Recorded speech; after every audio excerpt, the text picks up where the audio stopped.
Sir, anong masasabi niyo sa kumakalat na issue tungkol sa inyo? Ah, Alam nyo, ay, magandang gabi sa inyong lahat. So, ayoko talaga magsalita ng ganitong bagay. Sasalita na ako ngayon. Bali, masakit sabihin na mga fans ko kayo, tapos ganito yung nangyayari. Isa pa, ah, ganito talaga. Sabi nila, pag buhay, influencer ka, tiktoker ka, famous ka.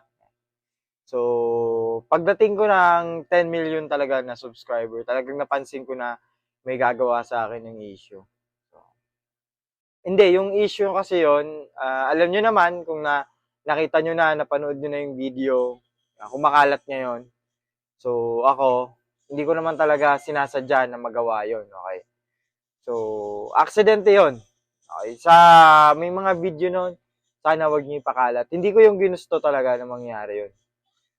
Tapos, ayos ba? Effective ba? Pang ready lang. Halimbawa, sikat na ako. Effective ba? Effective? Okay na yan, Okay na, okay. Sige, sige. Naghahanda lang ako, guys. Malay nyo, sumikat ako, di ba?